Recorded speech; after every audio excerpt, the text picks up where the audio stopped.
அனைவருக்கும் வணக்கம். நான் கௌரி ஜெயராஜ், திருவண்ணாமலை மாவட்டம் கிழக்கு மாநிலத்திலிருந்து வந்திருக்கிறேன். நான் ஒரு விசேட தேவை உள்ள பாடசாலையில் ஆசிரியராக இருக்கிறேன். கிரேட் மைன் கேம்பஸ்ல சைக்காலஜி கவுன்சிலிங் டிப்ளோமா செய்து கொண்டிருக்கிறேன். அதன் மூலம் உங்க அனைவரையும் சந்திக்கிறதுல மகிழ்ச்சி அடைகிறேன். நான் எடுத்துக்கொண்ட தலைப்பு மென்டல் ஹெல்த் அவேர்னஸ், அதாவது மனநல ஆரோக்கியத்தை பற்றிய விழிப்புணர்வு. மனநலம் என்பது ஒருவரை குறித்த விஷயம் அல்ல, அது மனிதனாப்பட்ட அனைவர்கிட்டையும் இருக்க வேண்டிய ஒரு இயல்போடு இருக்க வேண்டிய ஒரு நிகழ்வு. இன்றைய காலகட்டத்தில் மனித வாழ்க்கையின் குழப்பங்களும் சவால்களும் நிறைந்து காணப்படுற சூழ்நிலையில இயற்கையாகட்டும் போதைவஸ்தாகட்டும் இன்னும் பலதரப்பட்ட காரணங்களால புதிய புதிய பிரச்சனைகளுக்காக முகம் கொடுக்க நேரிடுது. அந்த பிரச்சனைகள் அனைத்தும் ஒவ்வொரு குடும்பத்துக்குள்ளும் நுழையும் போது தனி மனிதராகவும் பாதிப்புகளுக்கு உள்ளாக்கப்படுது. ஒரு மனிதன் பாதிப்பை அவரோட மட்டும் கொண்டு செல்லாமல் இந்த உளநல ஆரோக்கிய பாதிப்பு அவரை சார்ந்தவர்களையும் பாதிக்கும். உளவியலாளர் சிக்மண்ட் ஃப்ராய்டு அவருடைய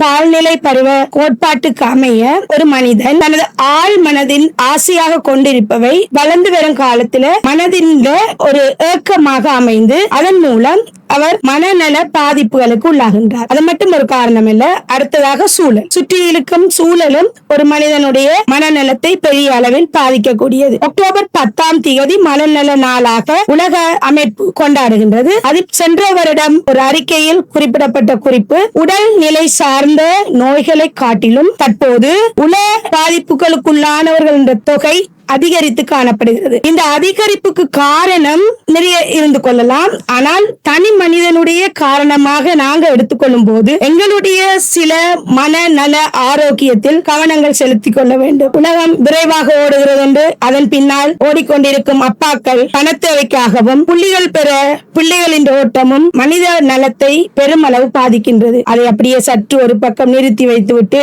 சுவாசத்தை ஆழமாக இழுக்கவும், சத்தான உணவுகளை உண்ணவும், சுத்தி இருக்கு சூரிய ஒளியை மேலில் படக்கூடியவாறு நம்ம பயணங்களை அமைத்துக் கொள்வதும், மனம் விட்டு சிரிக்கவும், மனதார நித்திரை கொள்ளவும் பழகி கொண்டால் நம்முடைய உடல் நலம் நலமாக இருப்பதோடு மனநலம் மேலும் நலமாக இருக்கும். குறிப்பாக சிறுவர்களுக்காக இருக்கட்டும் பெரியவர்களாக இருக்கட்டும், ஒரு பிரபல அறிஞர் அறிக்கை ஒன்றுல வாசிச்சேன். 3 வகையான எஸ்ஸை நாங்கள் நீக்கிக் கொள்ளணும். அதாவது சால்ட், சுகர், ட்ரஸ். இது எங்களுக்கு மனநலத்தையும் உடல் நலத்தையும் பாதிக்கக்கூடியது. 3 வகையான எஸ்ஸை நாங்கள் கூட்டிக் கொள்ள வேண்டும். அது சன்ரைஸ், ஸ்லீப் அண்ட் ஸ்மைல். நாங்கள் சிரிப்போம், சிந்திப்போம், மனநலத்தின் ஆரோக்கியத்தை மென்மேலும் காத்துக்கொள்வோம். நன்றி.